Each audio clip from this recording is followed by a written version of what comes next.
In this video, we're going to start looking at differential equations, and in particular, we're going to look at the technique called separating variables.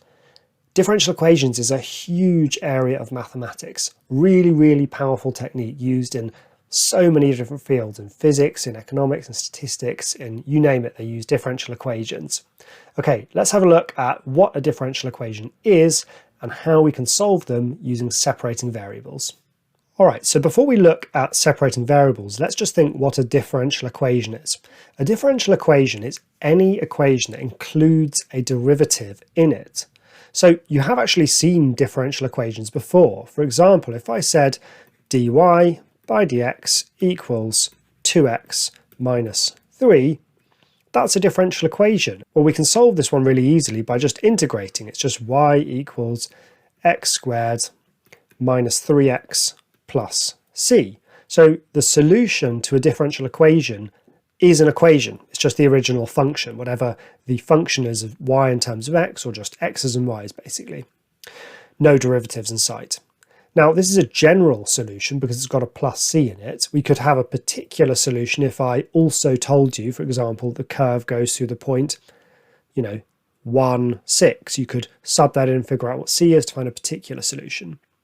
So that's what a differential equation is. The thing is, there are lots of differential equations which are much harder than this. For example, what about y times dy by dx equals sine x? Or what about x squared y plus 2 cos x dy by dx equals sec y? I mean, the sky's the limit to how complicated these can be. Now, we're not even going to look at differential equations that involve second derivatives, but they do exist as well. So we're going to develop some techniques that help us solve differential equations that include x's and y's in them. Right, let's start with this one.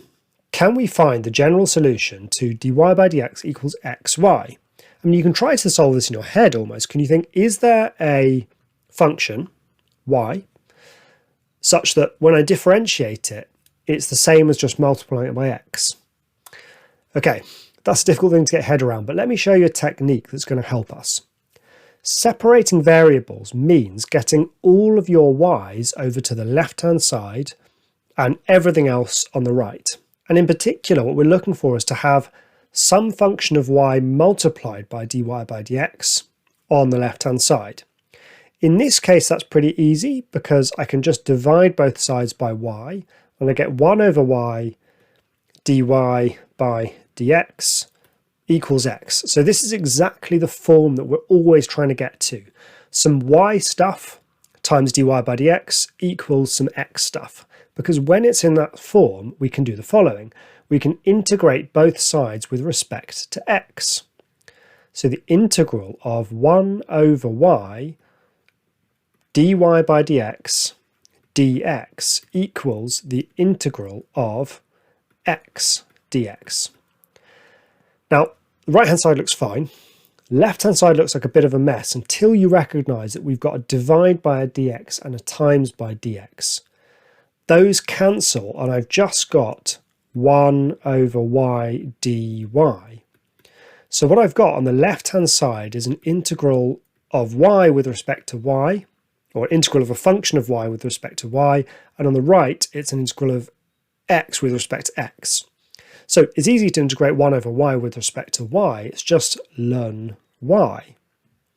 And on the right, well, the integral of x is just half x squared. Don't forget the plus c. Okay, so we could leave it like that, that's almost there, but it's often nice to get it in the form y equals. So in this case, here's how we do it. We can do e to the power of both sides, resulting in y equals e to the half x squared plus c. And again, we could leave it like that, but there's a convention here, which you'll get used to because it'll crop up a lot, which is when you've got e to the power of some stuff plus a constant, we tend to just use the following indices rules that we can split this up as e to the half x squared times e to the c, because remember we just add powers when we multiply. Now, C, it was just an arbitrary constant. It was just any number, any constant. And E to the power of an arbitrary constant is just another arbitrary constant, right? E is just a number, 2.718, etc. C is just a number. So let's just rename this thing. Let's just rename that thing, and we often call it capital A. And so I can rewrite this as A e to the half x squared. Okay, so there's my solution. My general solution is a e to the half x squared. Okay, so that's the general solution to this. Let's just very briefly, let's just see why this works. So what I'm doing here is not actually part of the question. We've answered the question. I just want to see why this works. If I differentiate this, what do I get? If I differentiate a e to the half x squared, well, it's a chain rule. So I've got a times e to the stuff, and then I multiply by the derivative of that stuff. And the derivative of half x squared is x. And so you can see what I do indeed get is that dy by dx is x multiplied by my original function. And my original function was y, so yes, indeed, dy by dx is xy. So I was just checking that it actually works. Okay, so this was the general solution. Let's explore a particular solution. Okay, so given that the function y equals f of x goes through the point 0, 3 and satisfies the differential equation dy by dx equals xy, find f of x. Okay, I know from my previous work that y was a e to the half x squared, but to find a particular solution, okay, or to find what f of x is, I can just sub in x equals 0, y equals 3 to figure out what a is. So when y is 3, x is 0, so I get a e to the 0, e to the 0 is 1, so that tells me that a equals 3. So now that I know that f of x, my function, was in fact 3e to the half x squared. This is the only function which goes through this point and satisfies this differential equation. All right, let's look at a challenging, longer example. Okay, this says express 2x minus 1 over x minus 1, 2x minus 3 in partial fractions. Part B, given that x is greater than or equal to 2, find the general solution of this monster of a differential equation, and then hence find the particular solution to this differential equation that satisfies y equals 10 at x equals 2, giving your answer in the form y equals f of x. Okay, now to save this video from being very, very, very long, I'm actually just going to cheat. I'm going to skip over question at part A. Definitely pause the video and do it yourself. If you don't know how to split something up into partial fractions, go back and watch my videos on partial fractions. But just in the name of time, let's just pretend that we've expressed it in partial fractions, and I actually did that earlier, and here it is. So part A is done. Okay, so here's the answer, and hopefully you paused the video and did it yourself, but if not, I forgive you. Okay, we're going to launch into part B then. So given that x is greater than or equal to 2, find the general solution of this. Now, you often see these conditions like x is greater than or equal to 2 or something like that. Don't stress too much about this. Very often it's just to ensure that x is well away from any asymptotes. So, okay, if x was 1.5, we'd get a divide by 0 situation here. If x was 1, we'd get a divide by 0 here. So x being greater than or equal to 2 just means, don't worry, it's like we're not going to be dividing by 0. Nothing kooky is going on like that. So let's try to solve this. So remember, our challenge is get all of the x stuff over on the left-hand side and then all of the y stuff as a function of y on the right times dy by dx. So if I divide both sides by y, get 1 over y, dy by dx, that looks good. And on the right, I get 2x minus 1 divided by all of this stuff, which is x minus 1, 2x minus 3. And lo and behold, that's the thing that we just expressed, or didn't express, should have expressed, in partial fractions here. So that is just 4 over 2x minus 3 minus 1 over x minus 1.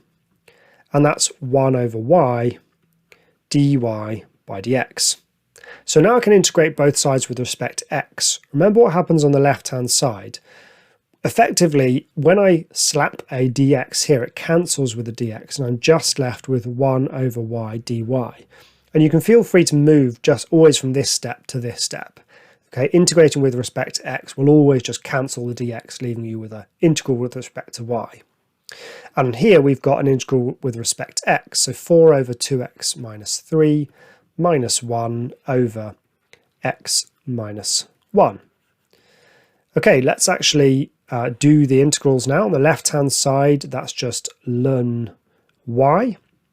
And on the right-hand side, I need to integrate these. So the integral of this is, well, if it was just ln of that denominator, that would differentiate to 2 over 2x minus 3. So my answer better be 2 ln 2x minus 3, because if I differentiate that, I get the derivative of this 2, multiplying by that 2 to get 4, divided by this.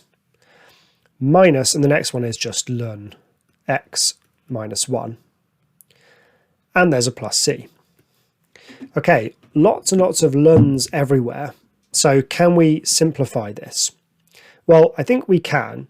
Here's how. I'm first going to combine all of this, as much of this as I can, into a single logarithm. So ln y equals ln 2x minus 3 squared minus ln of x minus 1 plus c. That's just the log rule that powers can come up. Ln y equals ln of, and then 2x minus 3 squared over x minus 1 plus c. Okay, at this stage, you need to be kind of careful here. It's very easy to get this stage wrong. I'm going to do e to the power of both sides. So what does that mean that I get? Well, I'm going to get y equals e to the power of all of this stuff. Now imagine what that is. That is e to the power of this plus this, which is e to the power of this stuff times e to the c. So e to the power of all of this stuff just is 2x minus 3 squared over x minus 1, but there was also a e to the c that got multiplied. So notice it's multiplied here, it's not added. Okay, when we do e to the power of all of this, we end up with e to the power of all of that stuff plus c, and we split that up into e to the power of that stuff multiplied by e to the c. And e to the power of that stuff just was this, because the exponential and the log just cancelled. So that means we're in a position to give our general solution. It's y equals, well, we're just going to rename e to the c. It's just an arbitrary constant. We'll just call it a. So a times 2x minus 3 all squared over x minus 1. So there's the general solution to this monstrous differential equation. Okay, there's a part C. Hence find the particular solution to this differential equation that satisfies y equals 10 at x equals 2, giving your answer in the form y equals f of x. Okay, so our general solution was that y is equal to something multiplied by 2x minus 3 squared over x minus 1. And we can just sub these values in. So when y equals 10, x equals 2. So I've got a times, and then it's 2 times 2, so 4 minus 1 squared is 1, and 2 minus 1 is 1. Hooray. So a times 1 is 10, so a is 10, and that means that my ultimate solution is y equals 10 times 2x minus 3 all squared over x minus 1. And there it is, the particular solution to that differential equation. Okay, I hope that's been a useful first look at separating variables. In the next video, we're going to look at a more challenging example of separating variables. So I'll see you there.